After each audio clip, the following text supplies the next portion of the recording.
One of the more vulnerable cities in the path of Hurricane Florence is Raleigh, North Carolina. CBS News correspondent and CBSN anchor Elaine Quijano is in Raleigh right now. She joins us now on the phone. Hi, Elaine. Tell us about the mood there. What are people doing to prepare for the storm?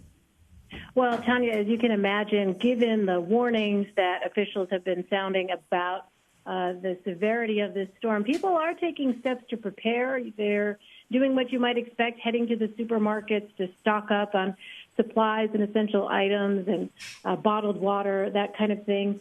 That said, though, as you drive around the city, there is not a sense of panic by any means. In fact, I was just talking to a woman at a store where I was picking up supplies who said, we're going to be okay. Don't worry, we'll be fine. She didn't realize I was a reporter, but she said, there's some low-lying areas, and those are going to be, places where folks will be getting out. But she was very much of the opinion that that Raleigh would be okay. And, it's interesting when you drive around as well, there are not long lines, at least I didn't see any, throughout the city at the gas stations. In other situations, you'll often see that, but that's not something that I've seen so far. However, we are still days away from the event itself. Sure. So do we know when the storm is supposed to hit Raleigh? So, yeah, that's the interesting part about this, because we are so far inland here. They're telling us that it's probably looking like Friday and Saturday is when it's going to be really concerning here, because that's when things are supposed to slow down and essentially stall out over the city. So that is the event that folks are, I think, really kind of keeping an eye on, and officials trying to warn people as well, because you're going to have folks who will see that landfall and think, okay, well, we're all right, and this thing is moving along, but the meteorologists are predicting that it's just really supposed to stay essentially over the Raleigh area if, in fact, the projections stay the same. And so that is where there is some concern. But we're expecting to hear on Wednesday from city officials, what it is that they're seeing and what kind of preparation specifically at this point, given the latest forecast, they want residents here to take. And then at this point, has FEMA called in any outside groups to Raleigh for assistance, or are they not at that point yet? Well, they apparently FEMA requested 16 members of Texas A&M Engineering Extension Service, Texas Task Force 1.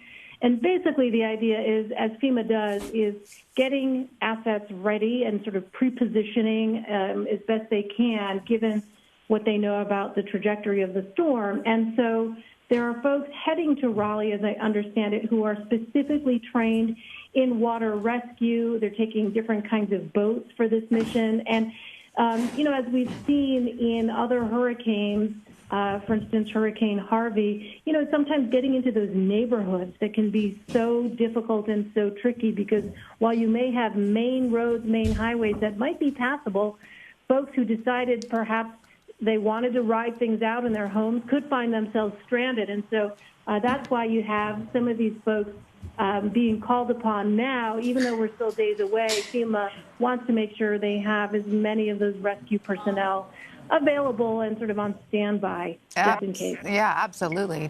Completely understandable. And Elaine, during these major storms, a point of concern is often water conservation. Is the city of Raleigh doing anything specific about water safety in the event of a power outage?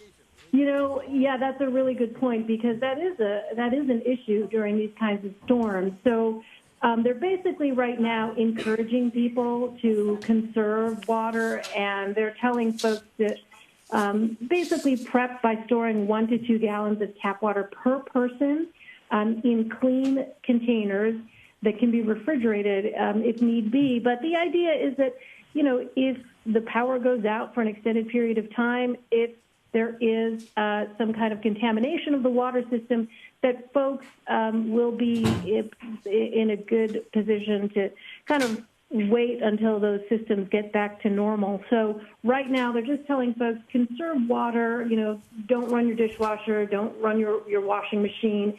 Just kind of limit the amount of water that you're going to be using, and then get, as a precaution, the 1 to 2 gallons of tap water on hand per person in your household, just in case.